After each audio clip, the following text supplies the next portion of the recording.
우리 찬송가 279장 인애하신 구세주여 함께 찬양하겠습니다.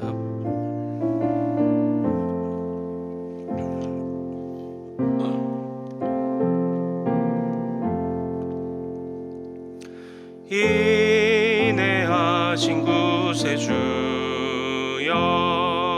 내가 비오니 죄인 오라실 때에 날 부르소서. 주여 주여 내가 비오니 죄인 오라실 때에 날 부르소서.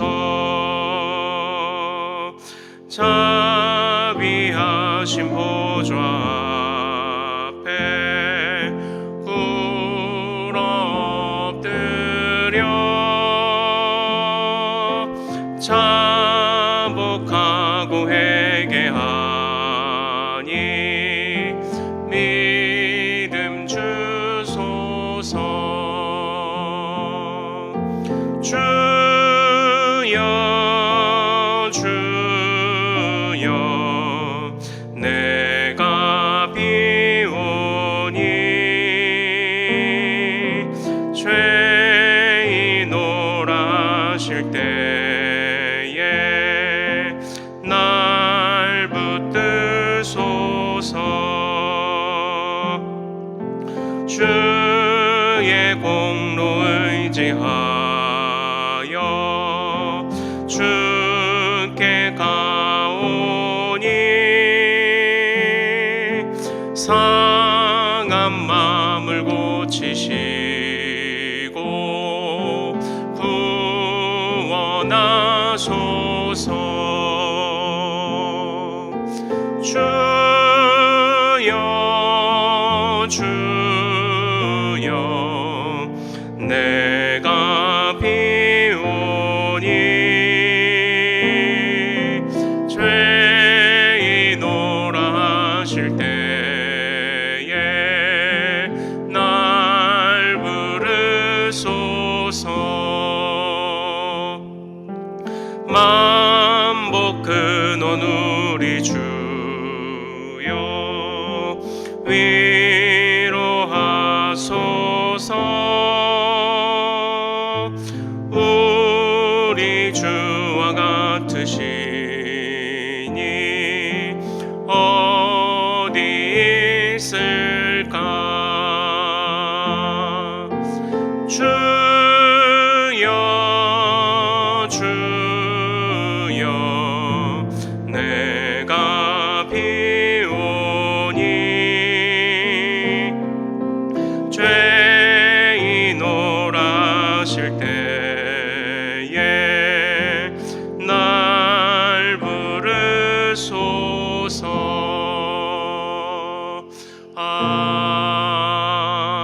아멘. 기도하겠습니다. 인애하신 주님, 자비하신 주님, 만복의 근원 되시며 우리의 공로가 아닌 주님의 무한한 은혜의 공로로 우리를 구원하신 주님, 하나님, 오늘도 그 주님의 인애와 자비와 그 복과 은혜를 잊지 않고 깨닫는 우리가 되기를 소망합니다. 하나님, 사사기의 말씀을 통하여 주님을 잊는 백성들의 그 비참한 최후를 우리가 배웁니다. 하나님, 이것이 우리의 모습 되지 않게 하시고, 하나님, 우리가 말씀을 통해 철저하게 배우고 깨달아 주님께 붙어 사는 자들 될 수 있도록 주여 인도하여 주옵소서. 주여, 부족한 건 많습니다. 미련한 건 많습니다. 여전히 죄악의 못됨 습관들이 많습니다. 여전히 우리 안에 비참함이 있음에도 불구하고 하나님께 돌아오기를 거부했던 때도 있습니다. 낙심하여 주님의 역사를 바라보지 않으려 했던 때도 많이 있습니다. 하나님, 용서하시고 죄인 부르실 때에 우리의 이름을 아시는 주님께서 우리를 불러 주옵소서. 하늘의 생명책에 기록된 우리의 이름으로 인하여 하나님, 우리가 그것만으로도 정말 이 세상 가운데서 기쁨과 감사로 살아갈 수 있는 충분한 이유가 있사오니 하나님, 우리의 믿음대로, 견고한 믿음대로 살아갈 수 있도록 도와주옵소서. 감사하오며 우리 주 예수 그리스도 이름으로 기도하옵나이다. 아멘. 오늘 주신 하나님의 말씀은 구약성경 사사기 9장 50절에서 57절까지의 말씀입니다. 구약성경 사사기 9장 50절에서 57절까지의 말씀입니다. 저와 교독하시겠습니다. 아비멜렉이 데베스에 가서 데베스에 맞서 진치고 그것을 점령하였더니 성읍 중에 견고한 망대가 있으므로 그 성읍 백성의 남녀가 모두 그리로 도망하여 들어가서 문을 잠그고 망대 꼭대기로 올라간지라. 아비멜렉이 망대 앞에 이르러 공격하며 망대의 문에 가까이 나아가서 그것을 불사르려 하더니 한 여인이 맷돌 윗짝을 아비멜렉의 머리 위에 내려 던져 그의 두개골을 깨뜨리니 아비멜렉이 자기의 무기를 든 청년을 급히 불러 그에게 이르되 너는 칼을 빼어 나를 죽이라. 사람들이 나를 가리켜 이르기를 여자가 그를 죽였다 할까 하노라 하니 그 청년이 그를 찌르매 그가 죽은지라. 이스라엘 사람들이 아비멜렉이 죽은 것을 보고 각각 자기 처소로 떠났더니 아비멜렉이 그의 형제 70명을 죽여 자기 아버지에게 행한 악행을 하나님이 이같이 갚으셨고 또 세겜 사람들의 모든 악행을 하나님이 그들의 머리에 갚으셨으니 여룹바알의 아들 요담의 저주가 그들에게 응하니라. 아멘. 오늘 우리가 함께 읽은 이 말씀을 통해서 하나님께서 이같이 갚으셨다, 하나님께서 이같이 갚으셨다라는 제목으로 은혜를 같이 나누도록 하겠습니다. 하나님께서 또 오늘 말씀 중에 우리에게 또 귀한 깨달음 주실 줄 믿습니다. 이제 오늘 이야기는 그 여룹바알의 아들들 중에서 유일하게 살아남았던 요담이 아비멜렉을 향해 내렸던 저주가 이제 이루어지는 그런 그 본문입니다. 그러나 보다 근본적으로는 여호와께서 악을 보응하시는 그런 이야기가 바로 이제 오늘 본문인 것이죠. 우리가 잘 아시는 것처럼 사사기 9장 19절과 20절에 요담은 유일하게 여룹바알의 아들 70명 중에 이제 아비멜렉이 자신의 이복 형제들을 다 죽이고 자기 스스로 왕이 되려고 했던 때에 유일하게 살아남았던 요담이 어떤 나무의 우화들을 통해서 아비멜렉을 향해 경고했던 그 내용이 이제 사사기 9장 19절 20절에 있는데요. 그때 이렇게 이야기를 했었습니다. 아비멜렉에게서 불이 나와서 세겜 사람들과 밀로의 집을 살을 것이요 세겜 사람들과 밀로의 집에서도 불이 나와서 아비멜렉을 살을 것이니라 하고 이렇게 저주를 했었던 그 이야기가 이제 비로소 오늘 응답이 되는 것이죠. 아비멜렉은 불로써 세겜에 있는 큰 망대를 태우고 그 성읍을 모두 정말 허물어 버렸습니다. 그곳에 소금을 뿌리고 다시 일어날 수 있는 모든 싹을 잘랐죠.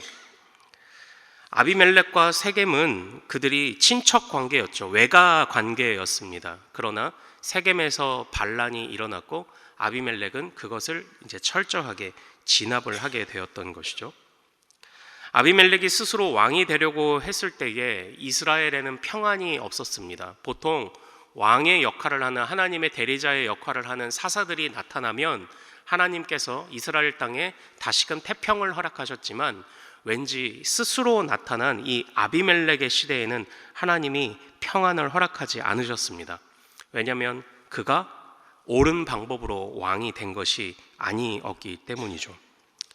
그는 스스로 왕이 됐습니다. 우상 숭배를 타파했던 기드온의 아들이었던 그 여룹바알이라고 그래서 불렸던 그 기드온의 아들이 오히려 바알 신전에서 은 70여 개를 가져다가 그것을 통해 왕이 됐던, 이렇게 불법적인 방법으로 왕이 됐던 것이 아비멜렉 아니었습니까? 그리고 자기 이복 형제들까지도 죽였으니까요. 하나님의 백성의 왕이라는 은혜로운 자리를 은혜롭지 못하게 취하였고 은혜롭지 못하게 다스렸기 때문에 하나님이 그의 시대에는 절대 태평을 허락하지 않으셨습니다. 그리고 오히려 불을 내리신 것이죠. 그래서 아비멜렉의 시대에 이스라엘에도 평안이 없었고 그 주변에 있는 이방 나라에도 평안이 없었습니다. 오히려 이스라엘에게 허락하신 평안이 점점 번져가야 하는 것이 옳은 것이나 오히려 이스라엘에게 내려진 평안하지 못한 것이 점점 번져가 주변 나라들까지도 힘들게 만들었던 것이 바로 이 아비멜렉의 그런 그 행동이었습니다. 결국 아비멜렉은 자기의 외가 그 세겜을 철저하게 깨부숩니다. 그리고 그들을 쫓아서 그들이 이제 그 세겜에서 이제 오늘의 배경은 데베스라는 곳인데 이게 오늘날로 따지면 세겜이라는 곳 그 지역에서 조금 더 북동쪽으로 한 20km 정도, 19에서 20km 정도 떨어진 곳이라고 해요. 그러니까 얼마나 그들을 추격해 갔는지 알 수 있죠. 아비멜렉이 이 세겜 사람들을 그렇게 추격해 가서 데베스에 가서 그들과 다시 맞서는 이야기입니다.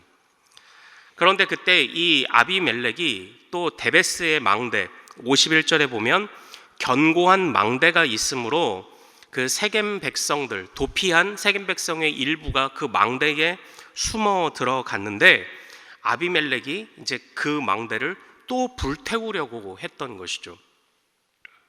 그러나 그때 어이없는 일이 일어나지 않습니까? 참으로 허무한 죽음입니다. 그때 한 여인이 맷돌 윗짝을 아비멜렉의 머리에 내려 던져서 그의 두개골을 깨트렸습니다. 그때의 아비멜렉은 54절에서 말씀하고 있는 것처럼 한 청년을 불러 여자에게 죽은 것이 나에게 전사에게 명예롭지 못한 일이니 오히려 네가 나를 칼로 쳐서 죽여라 라고 마지막 자존심을 세우려 합니다. 그러나 마지막 자존심을 세우면 뭐합니까? 이미 그의 머리가 여인이 던진 맷돌에 어이없이 깨져 죽게 되었다는 것이 이렇게 성경에 다 드러나서 기록되어 버렸는데요. 정말 허무한 죽음 아닙니까? 세겜 사람들도 견고한 망대가 자신을 지켜줄 것처럼 생각해서 들어갔으나 그 모든 망대가 불태워지고 위협을 받았고, 또한 아비멜렉도 자신 스스로가 이런 일들을 저질러 나는 내가 스스로 왕이 됐어라고 말하며 자신의 머리를 견고한 망대처럼 생각했을 것입니다. 그러나 하나님은 그 모든 헛된 망대들을 다 깨부셨습니다. 하나님은 다 그들의 그 헛되고 미련한 생각들을 불로써 보응하신 것이죠. 그래서 아비멜렉은 세겜의 사람들을 불태우며 그들을 징계하였다면 또 세겜 사람들은 아비멜렉을 향하여 맷돌의 불로써 아비멜렉을 징계하게 되었던 것입니다. 결국 모두에게 하나님의 징계가 내리게 되었던 것이죠. 그래서 56절과 57절에서는 이제 이 아비멜렉에 대한 최후의 비판적인 평가가 나옵니다. 우리 56절과 57절 같이 한번 읽어보겠습니다. 시작. 아비멜렉이 그의 형제 70명을 죽여 자기 아버지에게 행한 악행을 하나님이 이같이 갚으셨고 또 세겜 사람들의 모든 악행을 하나님이 그들의 머리에 갚으셨으니 여룻바알의 아들 요담의 저주가 그들에게 응하니라. 아멘. 이렇게 되어 있죠. 여룻바알의 아들 요담의 저주가 그들에게 응하니라. 그러나 근본적으로 56절과 57절에 반복되는 표현이 등장합니다. 무엇입니까? 하나님이 갚으셨다입니다. 하나님이 이렇게 갚으셨다. 사실 이 아비멜렉의 이야기, 어떤 신학자가 표현한 대로 적그리스도와 같이 적사사, 스스로 왕이 되어 마치 사사와 같이 섰으나 그러나 하나님의 반대편에 서 있던 이 사사 비스무레 했던 역할을 하고자 했던 이 아비멜렉. 이 아비멜렉의 이 비참한 이야기에 사실 근원은 어디 있습니까? 그것은 바로 8장에 있었습니다. 우리 8장 33절과 34절, 35절로 돌아가서 다시 한번 같이 읽어볼까요? 8장 33절부터 35절입니다. 우리 같이 한번 이 말씀을 읽어보겠습니다. 시작. 기드온이 이미 죽음에 이스라엘 자손이 돌아서서 바알들을 따라가 음행하였으며 또 바알브릿을 자기들의 신으로 삼고 이스라엘 자손이 주위의 모든 원수들의 손에서 자기들을 건져내신 여호와 자기들의 하나님을 기억하지 아니하며 또 여룹바알이라 하는 기드온이 이스라엘에 베푼 모든 은혜를 따라 그의 집을 후대하지도 아니하였더라. 이렇게 되어 있죠.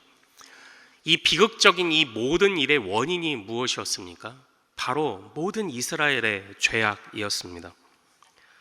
바알들을 따랐던 그들을 기드온을 통해 건져내었더니 다시금 바알을 향해 갔고, 왕으로 서고자 했던 자는 여룹바알이라고 바알에 대항하여 싸웠던 자기 아버지의 그 정신을 잃어버리고 바알의 힘으로 왕이 되었고, 백성들은 하나님의 은혜를 잊고 또 하나님의 사람들의 은혜를 잊어버렸던 이것이 이 모든 비극의 사실 시작이었습니다. 그러므로 이 아비멜렉의 이야기는 단순하게 세겜의 비참함과 아비멜렉만의 비참함이 아니었습니다. 모든 이스라엘과 모든 열방의 비참함이었던 것이죠. 하나님께서는 이처럼 악을 보응하시며 갚으시는 하나님이십니다. 이 부분을 설명하며 한 신학자는 갈라디아서 말씀을 우리에게 권면하였습니다. 갈라디아서 6장 7절부터 8절 말씀 제가 읽어드리겠습니다. 스스로 속이지 말라. 하나님은 업신여김을 받지 아니하시나니 사람이 무엇으로 심든지 그대로 거두리라. 자기의 육체를 위하여 심는 자는 육체로부터 썩어질 것을 거두고 성령을 위하여 심는 자는 성령으로부터 영생을 거두리라. 아멘. 이것이 오늘 이 아비멜렉의 이 비참한 이야기에 관한 최후의 평가이며 우리가 들어야 하는 그런 그 교훈이 아니겠습니까? 기드온은 여호와의 영이 임하여 그의 민족을 살렸습니다. 그러나 아비멜렉은 하나님이 악한 영을 그에게 보내셨죠. 악을 보응하시기 위하여 하나님이 그런 일을 일으키셨습니다. 오늘날 우리는 어떤 영을 따르는 사람들입니까? 오늘날 우리는 예수 그리스도께서 약속하신 성령을 따르는 사람들입니다. 그러므로 성령을 따르는 사람들은 악을 미워하시는 하나님 편에서 철저하게 살아가야 할 것입니다. 악을 갚으시는 여호와 앞에 두려움과 떨림으로 살아가야 하는 것이죠. 하나님의 영의 사람들은 악을 미워해야 합니다. 하나님의 영의 사람들은 하나님의 은혜로운 일을, 은혜로운 수단과 은혜로운 목적을 가지고 행해야 하는 것입니다.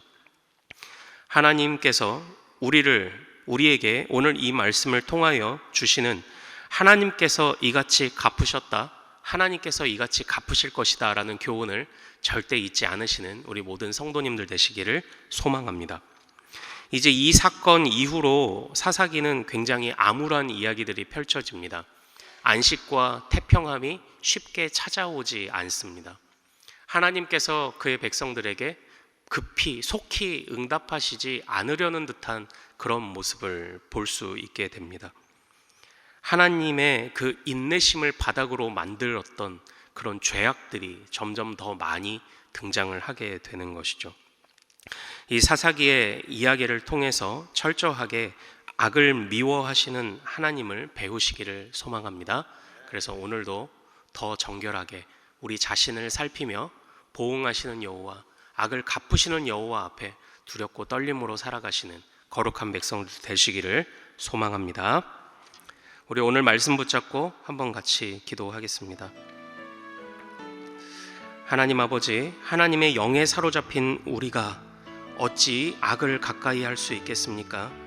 하나님, 주님이 기뻐하시지 않으시는, 주님이 미워하시는 주님의 인도하심, 주님의 은혜로우신 그 놀라운 역사, 주님의 왕되심, 주님의 주인 되심, 주님의 구원자 되심을 부정하는 모든 악한 생각들과 행동들을 우리에게서 끊어 주옵소서. 보응하시는 하나님 앞에 두렵고 떨림으로 살아가는 우리가 되게 하옵소서. 우리 이 기도 제목으로 오늘 말씀 붙잡고 주여 한번 크게 부르고 같이 기도합니다. 주여 거룩하신 아버지 하나님 소망합니다. 하나님 앞에 아버지 하나님 우리가 매일매일 나아가야 합니다. 하나님 주님 앞에 매일매일 나아가 엎드리게 하옵소서. 하나님 주님의 말씀으로 우리를 비춰보고 주님의 그 거룩하심 앞에 우리가 납작 엎드려서 우리의 죄악을 살피고 미련한 생각들을 거두어 가시는 하나님의 은혜를 구해야 할 줄로 아오니 아버지 하나님 하나님께 은혜를 간구하고 정결케 하시는 은혜를 붙잡는 우리들이 될 수 있도록 주여 인도하여 주옵소서. 아버지 하나님 우리는 성령의 사람이면서도 어찌 미련한 자와 같이 살아가고 있습니까? 아버지 하나님 주의 놀라운 성령이 우리를 붙잡고 그 영이 우리에게 부어졌음에도 불구하고 어찌 우리가 주님을 외면하며 살아가고 있습니까? 어찌 우리가 죄악을 벗어나고 있지 못합니까? 어찌 이 세상의 헛된 생각들과 헛된 속임수와 헛된 철학들을 붙잡고 살아갑니까? 아버지 하나님 오직 우리는 주님만 붙잡고 살아가는 자들 되게 하옵소서. 주님을 더 알고 더 깨닫고 주님께 붙어 살아가는 우리들이 될 수 있도록 주여 도와주옵소서.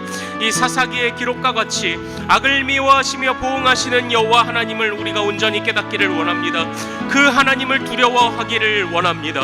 아버지 하나님 그 주님의 행하시는 역사와 주님의 뜻을 알고 우리도 주님과 함께 주님이 이끄시는 그 목적지를 향해 달려갈 수 있도록 도와주옵소서. 표대를 향하여 곁눈질하지 아니하고 뒤돌아보지 아니하고 돌아가는 우리들이 될 수 있도록 주 아버지 하나님 인도하여 주시옵소서. 아버지 하나님 도와여 주옵소서. 오늘은 금요일입니다. 특별히 가정과 목장 사역을 위해 기도하는 날입니다.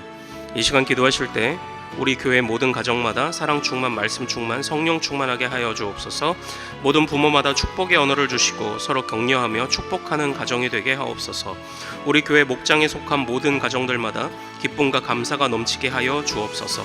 그리고 계속해서 담임 목사님을 위해 기도해 주시고 함께 동역하시는 장로님, 교역자들 모두가 사랑으로 하나 되고 온 교회가 성령 충만한 가운데 부흥의 역사를 이루게 해달라고 기도해 주시기를 소망합니다. 가정과 목장을 위해 합심으로 기도하시고 또한 장례를 또 당한 우리 또 유가족들을 위해서도 같이 기도해 주시기를 소망합니다. 이 시간 저를 먼저 따라해 주십시오. 주여 축복의 언어를 주옵소서. 주여 축복의 언어를 주옵소서.